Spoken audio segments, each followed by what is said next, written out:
Hadirnya kami di sini itu untuk berpresentasi, bukan untuk berekspektasi. Karena ekspektasi yang terlalu tinggi itu akan membuat sakit hati. Sebelum itu, perkenalkan diri dulu. Nama saya Revalina Alexia Ramadhani. Dan saya Galuh Bintang Rencana. Saya Aisyah bin Fadina. Saya Yulia Dwi Sartika. Saya Muhammad Azizul Abdulsa. Saya Ahmad Faisal Rizal.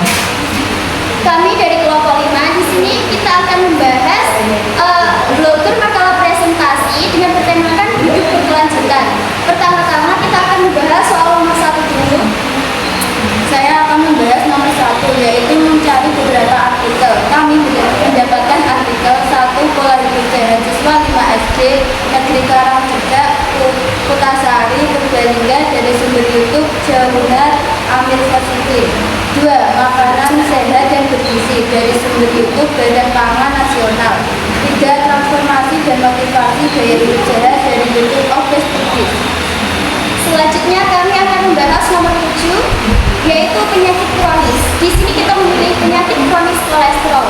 Penyakit kolesterol atau hiperlipidemia adalah kondisi ketika kadar kolesterol dalam darah memenuhi batas normal. Kolesterol adalah lemak yang diproduksi oleh hati dan juga bisa didapatkan dari makanan. Selanjutnya kita akan membahas tentang penyebab-penyebab kolesterol yang akan dibahas oleh teman saya. Dan ada juga penyebab-penyebab dari penyakit kolesterol, yaitu penyakit kolesterol tinggi dapat disebabkan oleh beberapa faktor, di antaranya makanan. Mengkonsumsi makanan yang tinggi, lemak jenuh dan kolesterol seperti daging merah, jeroan, kuning telur, produk susu, krim, dan makanan olahan. Gaya hidup, kekurangan olahraga atau beraktivitas, merokok dan mengkonsumsi minuman beralkohol berlebihan. Obesitas, kelebihan berat badan atau obesitas dapat meningkatkan resiko kolesterol tinggi penyakit tertentu. Beberapa penyakit yang dapat meningkatkan resiko kolesterol tinggi seperti diabetes, hipotiroidisme, penyakit ginjal dan HIV. Selanjutnya kita akan membahas soal YFD, yaitu hal-hal yang harus dihindari oleh penderita kolesterol. Hal-hal yang harus dihindari oleh penderita kolesterol adalah makanan daging merah seperti sapi, kambing, dan babi. 2. Makanan gorengan seperti kentang goreng atau bakwan. 3. Makanan tinggi gula seperti kue dan es krim. Makanan tinggi garam seperti kecap dan saus. Makanan olahan seperti makanan kaleng dan makanan beku. Telur seperti terbatas 2 butir per minggu. Produk susu tinggi lemak seperti susu putih. Makanan yang mengandung lemak serat atau margarin dan minyak goreng. Kebiasaan yang harus dihindari adalah merokok, minum alkohol berlebihan, kurang olahraga, tidur yang tidak cukup, stres berlebihan, mengonsumsi obat-obatan tertentu. Aktivitas yang harus dihindari adalah aktivitas fisik yang terlalu berat, mengangkat beban berat, olahraga yang melibatkan kontak fisik seperti sepak bola dan tinju. Selanjutnya kita akan membahas hal-hal yang harus dilakukan. Hal-hal yang harus dilakukan oleh penderita penyakit kolesterol adalah perubahan pola makan, hindari makanan yang berlemak jenuh dan keras seperti daging merah, jeroan, telur ayam, dan udang. Sebaliknya, perbanyak konsumsi makanan yang berserat seperti buah-buahan, sayuran, kacang rantil, kacang polong, dan buncis.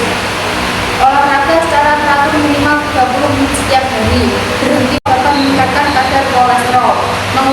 Mengurangi konsumsi alkohol. Minuman beralkohol dapat meningkatkan kadar trigliserida dalam darah dan meningkatkan resiko penyakit hati. Mengelola stres. Stres dapat berpengaruh pada kadar kolesterol.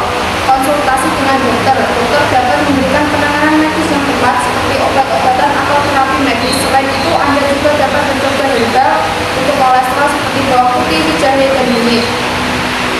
Selanjutnya kita akan membahas beberapa makanan yang baik untuk penderita kolesterol. Makanan yang membantu menurunkan kolesterol: 1.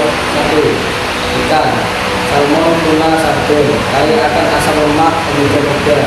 2.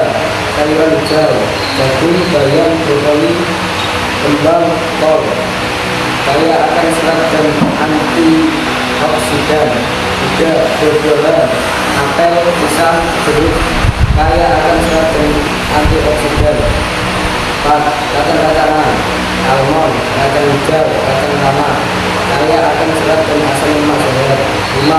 Gandum utuh, roti gandum, nasi merah, bunao, kaya akan serat dan nutrisi. 6. Daging ayam tanpa kulit, sumber protein yang rendah kolesterol. 7. Tahu dan tempe, sumber protein yang rendah kolesterol dan kaya akan serat.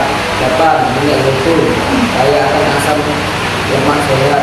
9. Bawang putih, membantu menurunkan kolesterol. 10. Jahe, membantu menurunkan kolesterol. Selanjutnya kita akan membahas soal G, yaitu penyakit kolesterol dapat menyebabkan berbagai komplikasi berbahaya jika tidak terkontrol dengan baik. Berikut beberapa bahaya penyakit kolesterol. Komplikasi jangka pendek. 1. Serangan jantung. Kolesterol tinggi dapat menyebabkan pembentukan plak di arteri memicu serangan jantung.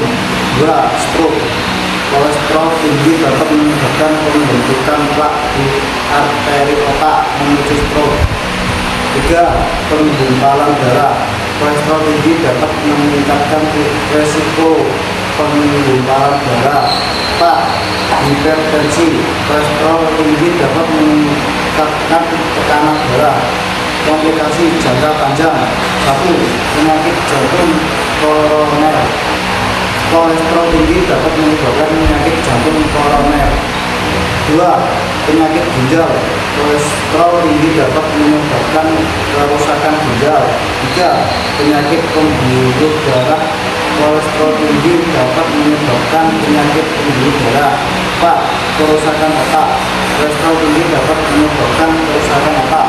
Nah, dari penjelasan teman saya tadi, penyakit kolesterol dapat menyebabkan berbagai komplikasi berbahaya jika tidak terkontrol dengan baik. Oleh karena itu, pada menu hidup berkelanjutan ini kita memilih menu yaitu sup jagung dengan tambahan daging. Karena untuk mencapai pola makan dan gizi seimbang penting untuk mengonsumsi berbagai jenis makanan termasuk karbohidrat, nasi, roti, pasta atau mentah, protein, daging, ikan, telur, kacang-kacangan dan produksi lemak sehat, vitamin, alpukat, kacang-kacangan dan minyak zaitun. Nah, kenapa saya memilih daging? Karena di sini daging yang ayam tanpa kulit memiliki sumber protein yang rendah tanpa kolesterol. Dan juga di sini saya memilih minumannya yaitu jus apel. Dari presentasi kami hari ini, adakah yang ditanyakan?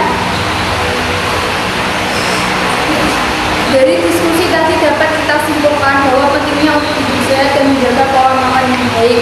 Kesepian